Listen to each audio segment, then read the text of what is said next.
तो कौन हमको बाहर निकालेगा? बाहर से कोई ऐसा काम नहीं करता, भगवान भी ये काम नहीं करते। अंग्रेजी में कहावत है, God helps those who help themselves. तो हमको अपनी मदद करनी पड़ेगी।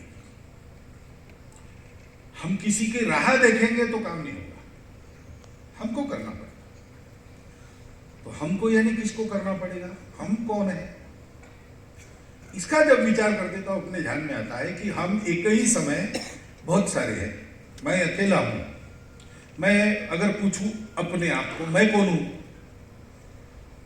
तो मैं मोहन हूं, मेरा नाम मोहन है, मेरी आइडेंटिटी मोहन है, एक पर्सनैलिटी, एक व्यक्तित्व। लेकिन उसी समय आपको पूरा नाम बताया मेरा मधुकर राव, उसमें जो मेरे पिताजी का नाम है, तो मैं उनका लड़का भी हूं। उन्होंने कुछ अच्छा किया है तो उसको आगे बढ़ाना मेरा काम है। उन्होंने कुछ कर्जा करके रख दिया है तो चुकाना मेरा काम है। तो मैं मधुकर राव भागवत का लड़का भी हूं। उसी समय भागवत नाम का एक फैमिली है, उसका मैं मेंबर हूं, उसके भी दायित्व मेरे पास आते हैं। मैं रहने वाला जहां का हूं, मेरा गांव, उन लोगों को भी आजकल अच्छा लगता है। चंद्रपुर का एक व्यक्ति आरएसएस का प्रेसिडेंट संघ चालक है, तो जिससे मेरा परिचय नहीं वो बताता, हमारे गांव से एक सरसंघ चालक है। तो उनके भी अभिमान या बदनामी की बात हो जाती है, मेरा करना न करना। तो मैं उनके लिए भी रिस्पॉन्सिबल हूं। मैं महाराष्ट्र का रहने वाला हूं। मैं अगर गड़बड़ करता हूं यहाँ के, तो आप लोग कहेंगे महाराष्ट्र के लोग बड़े खराब होते हैं, ऐसा महाराष्ट्र को गाली देंगे। मैं उसके लिए भी रिस्पॉन्सिबल हूं। मैं भारत के लिए भी रिस्पॉन्सिबल हूं,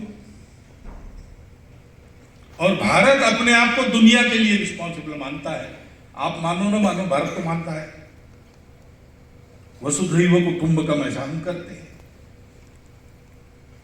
तो एक ही समय में मैं ये सब हूं और ये सब हूं, इसमें कोई विरोध नहीं है।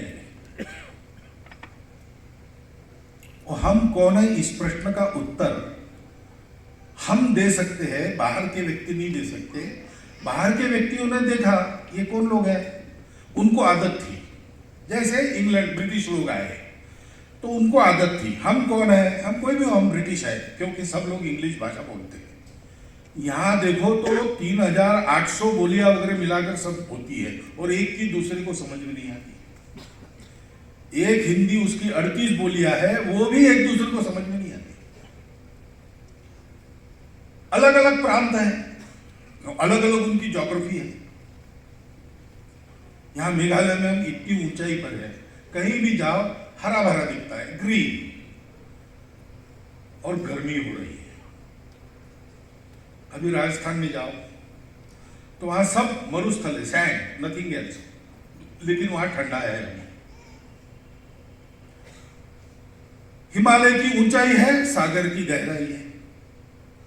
भूगोल के अनेक प्रकार हैं, खान पान रीति रिवाज अनेक है, रिलीजियस डिनोमिनेशंस अलग अलग है, और पहले से है, आज की बात नहीं है।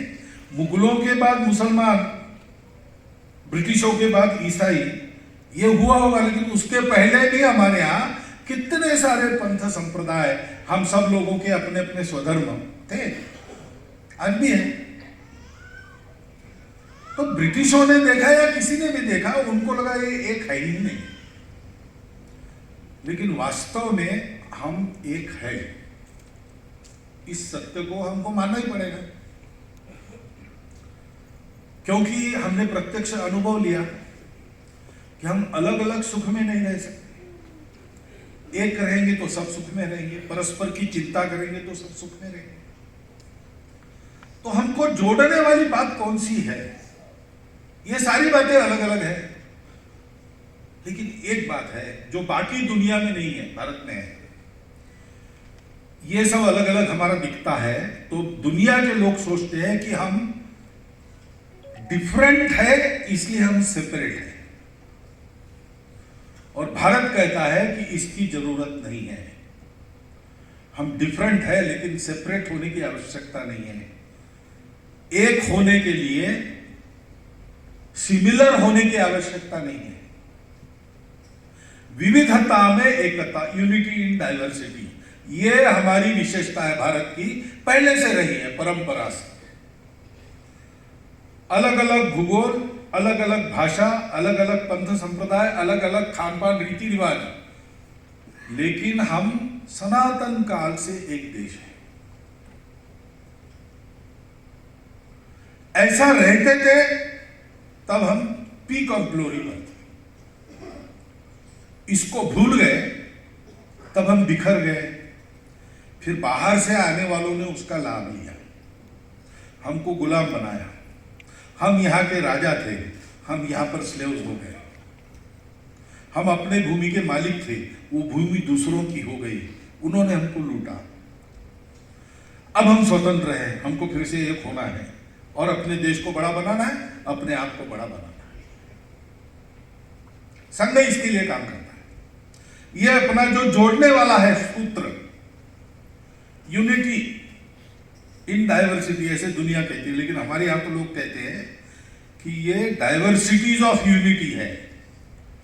हमको डाइवर्सिटीज में यूनिटी खोजने की जरूरत नहीं, यूनिटी है ही, दिखती डाइवर्सिटी है। एक ही तत्व है जो अनेक बना है। दूसरा, दुनिया मटेरियल हैप्पीनेस के पीछे भागती है। हमारे देश में मटेरियलिज्म स्पिरिचुअलिटी के साथ चलता है। Without spirituality there is no life. दूसरा एक्सट्रीम में नहीं है, without materialism there is no life, ऐसा भी नहीं है। मटेरियलिज्म स्पिरिचुअलिटी साथ साथ चलनी चाहिए, ऐसा हमारा प्राचीन समय से चलता है। आप अपने जीवन में जो करो, ये ध्यान में रखकर करो, मुझे अकेले को जीना नहीं है, मेरे सर्वाइवल का प्रश्न नहीं है। जो फिटेस्ट है वो जिएगा, ये एक लेवल तक सच है। उसके बाद जो फिटेस्ट है वो दूसरों को जीने में मदद करेगा, ये सत्य है। हमको जीना है, लेकिन हमको किस लिए जीना है? जानवर जीता है, किस लिए जीता है उसको पता नहीं। वो जन्म लेता है, मरता है। जतिंगा में आत्महत्या करने वाले बर्ड्स को छोड़ के दुनिया में कोई प्राणी आत्महत्या नहीं करता, एक मनुष्य है और दूसरा। क्योंकि पशु पक्षियों को प्रकृति ने स्वतंत्रता नहीं दी है। जन्मो जैसा बनाया वैसे रहो, जो खाने के लिए तुमको पेट दिया है वही खाओ, दूसरा नहीं खा सकते। शेर कभी घास नहीं खाएगा और बकरी कभी मांस नहीं खाएगी, खाएगी तो मर जाएगी। कोई चॉइस नहीं है। नेचुरल इंस्टिंक्ट में जीना है, एक दिन मर जाना है।